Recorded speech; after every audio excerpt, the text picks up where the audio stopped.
No. think you were the level of Muslim that I was. No, she had a very different experience. Yeah. Okay.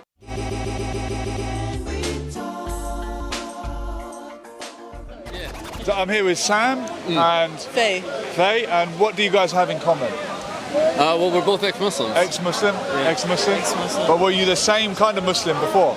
I don't No. think you were the level of Muslim that I was. No, she had a very was different way experience. higher. Yeah. Okay. I grew up in Canada. I grew up with like the type of Muslims that are like the best version, I guess you could say, in the sense that like it's like Canadians are usually nice people anyway. There you Canadian Muslims must be very kind and polite. it was a very Western version, and we're just Okay. kind of, Okay. you know, they're nice and they give charity to actual charities, and like, you know, they don't love gay people, but they're not actively out there trying to stop them. Now, what type of Muslim come in, you're welcome in, please. What kind of Muslim experience did you have? I was the opposite kind. American Muslim? No, I'm a UK Muslim. Okay. And I was originally part of something called the Tabligh Jamaat, which is pretty conservative. Okay, I've But heard of they this. keep to themselves mostly. Okay. And they do a little bit of preaching. But then from there, I kind of went one up and I joined the Salafi movement. Okay, so Tabligh Jamaat are not Salafi? They're pretty close, but they mainly keep to themselves. Is this one of these schools of thought that came out of India like 100 years ago? So like, so you've got the Deobandi. Deobandis, Okay. they're very similar to Deobandis. Okay. I think they're almost more or less the same. Got Deobandi, But that's Barelvi, Because Tabligh I went to Jamaat. a school that was Tabligh Jamaat. It was run by the mosque. It was run by Hendon Mosque. Was that a private school, state school, faith school? It was a private faith school. Okay. And I guess my like religiosity started there. Okay. We had a teacher who used to cover her face, and I really liked her, and I used to emulate her a lot. And she taught me a lot, and also Would she cover her face in front of the class, or? no, because it was only a girls' school. Okay, so all Like girls. outside. Okay. Outside, like with men and things, she would cover her face. But I think I just kept trying to get closer and closer to the source, which in Muslim terms it just means reverting back to a very 7th century life. So I was telling you, like, we used to slaughter chickens in our backyard because we didn't trust halal organizations. Okay. Wow, Here in London. Really? Yes. Wow. Yeah. I'm not sure that that's legal, but we used to do that. I don't know. Don't tell the vegans about that one. And like, by the way, this is why I'm here, is because she's saying like how difficult or how deep her family was in, and like look at her today. She used to be completely never covered, think. right? You're full burqa, full, and Okay. it just takes so much courage to do it. But this is the thing, like, is spirituality how you look, or is it what's on the inside? I mean, what's going on in your mind now in terms of God and I only left revelation? religion in 2017. So my breakup with God is very recent. Okay. It still hurts. Are you on the rebound? No, not yet. I don't think. You haven't gone over to Satan? Okay. No. But I think it's always a very think- personal thing, isn't it? I'm on a very interesting kick for my search for meaning. Because at this moment in time, I don't believe that life has meaning. I think everything is essentially pointless, but it's our responsibility to find our meaning. And I'm very nihilistic in that way, and I think people view that as a negative thing, but for me it's extremely empowering, because then you put everything in your hands and you get to be the master of how you live. And is nihilism just free-for-all pursuit of happiness, and that's it? Nihilism, at the crux of it, is the opposite. It's deeply pessimistic, because you don't believe that anything has meaning. Your life has no meaning, your existence is pointless, you're a speck in the universe. Why am I bothering to film this? I just turn it off. Exactly. Why do you What's the bother? point in anything? Why do you bother? And that's what we have to explore as human beings. Why are we good? Why are we evil? Why do good people do bad things? Why do bad people do So good maybe things? the point is to wonder. The point is to wonder. And someone told me something a couple of days ago, and it was extremely coincidental. It like shifted my view of everything. And he said that the point of life is to experience life. So when you feel pain, something bad happens to you, it's not a bad thing, because that is part and parcel of you experiencing life. Everything is a thrill. Good things, bad things. This is coming off as very preachy, isn't No, it? it's good. I like it. And that's my philosophy at the minute. I mean, I'm still looking. And I think I'm a young person. I think I'm very still malleable. Like I feel like it can still be molded a certain way. But Damn, these guys. Yeah, we're all in. We're all in. welcome back. Just talking about search for meaning, and maybe there is no meaning. Oh yeah, but you're recording right now. Yeah, I thought you we're were gonna rolling. take your seat. Yeah, we could. Well, I wanted to do it standing just so more people could come in. No, it's good. It's good. It's good to be fluid. I know it's gotten a little bit of a That's all right. It's good. I like this. This is how we travel. Yeah. One of us comes along and then we move in a pack. So you were saying no meaning to life, maybe. 2 years ago, you were very, would you say, very religious? I think it broke me when I left religion because I was so deep into it, and I'm a very all or nothing kind of person. Like if my hair starts falling out, I'm shaving it off. I'm a very all or nothing person, and I was all into Islam.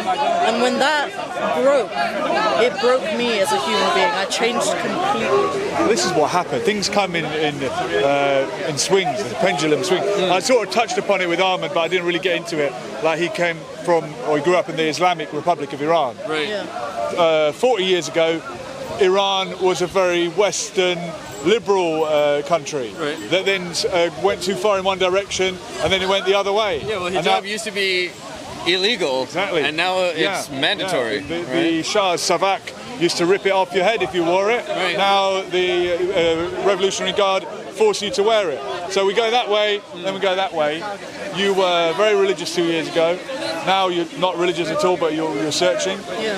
Where do you see yourself in 2 years from now? You think you'll be back on the religion? I don't know. You might be a And I Scientologist. think that, you know what? Probably, knowing me. But I think that's what people pressure themselves because they feel like they have a race against time. If you die, it's the end. You know? Yeah. Like what if, I've had it so many times with Muslims who come to me and say, what if you die tomorrow and you die as a disbeliever and you go to hell? I'll ask God, why did you make me this way? Why did you put me here, put me through this struggle? Because my decision to leave God was an extremely emotional one. Because I had to choose between disobeying my God and betraying my family. And that's a long story in and of itself. But so it was a deeply emotional one and a really, really painful one to make. So why did he give me that decision to make? Why did he make me choose him or my family? The way you're talking about God, I don't know if I'm wrong. I sense like maybe you still believe or you want to. I think, and I think I told you this earlier today, I'm a de facto atheist. I don't believe in a God. But if there is a God, I don't think he gives much of a fuck about us. I think he's done his thing. He's just moved on. What's your idea of God if there is one? I'm a little bit different in that I think that, basically my stance is I just want to believe true things for the right reasons. And I just don't feel like I have the right reasons to make a conclusion on whether there's a God or not. Isn't the right reason to believe something is evidence? Yeah, when you feel like you have sufficient evidence, at least for me. Okay. Yeah. I believe in gut feelings. Gut feelings. Okay. But why? Why? Just a gut feeling. Because I feel right. Okay. If it feels right, do it. I was chatting the other day with a friend, and we were debating: can you decide what to believe? Can you choose what to believe? I don't think you can. I don't think you can either. No, I don't think you can either. I think it's a. Do you think it's predetermined? It's not predetermined, but I think it's just the sum of experiences and information that you've had. And you couldn't stand on the top of a building and decide to not believe in gravity and step off. We don't make any choices then, because all of our actions are predetermined in that way. Well, free will is we could stand here for 5 hours and talk about free will, right? I know you go insane thinking about it. Right. I think free will may be an illusion, but it's an illusion we have. I think it's a question that we can never have the answer to, because you couldn't, unless you would be able to have two human beings that were genetically identical in the same position and see if they ever made a different decision on something, then we would never know. And obviously it's not really possible, right, to run. Maybe there's a computer simulation that could run that. I wonder. It would be interesting. I could easily believe that this is a computer simulation. Could be. Oh man. Yeah. How would we know? That's the future. AI is going to take over, and we won't know. We're taking your channel all the way down the wormhole. I know. We're taking you all around the You're universe the and one that back. they're going to save because you're on the internet. Well, these people do this. Send off your DNA and find out who your ancestry do that because no one can guess where I'm from. Okay. All right. Can I guess where you're from? because of what you said that you grew up in the UK, and I know you have a Muslim background, my guess might be Bengali.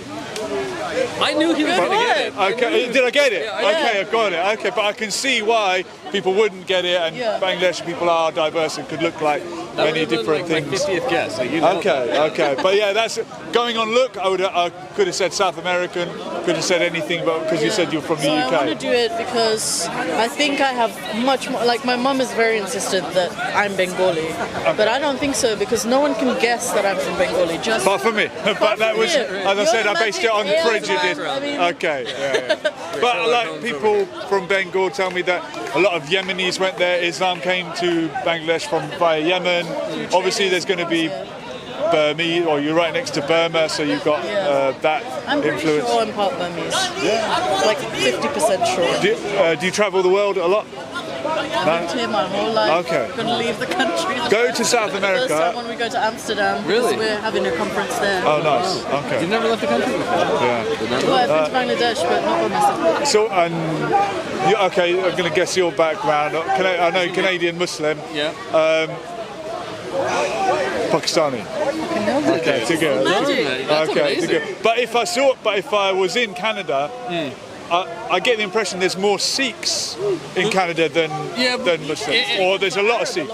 People think I'm Lebanese when I'm in Canada. Okay, yeah, I get Lebanese or I get Israeli a lot. Too. Oh, do you really? Yeah, because Okay. I shave my head. Okay, So you look then- like you served in the army. Exactly. I look like I just got out Okay, or no, something look, like that.